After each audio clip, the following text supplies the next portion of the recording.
மனிதர் உணர்ந்து கொள்ள இது மனித காதல் அல்ல, அதையும் தாண்டி புனிதமானது. அபிராமியே காலாட்டும் சாமியே நான் தானே தெரியுமா?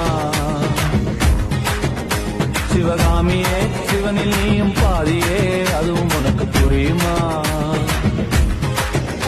சுபலாலி லாலியே லாலி லாலியே அபிராமி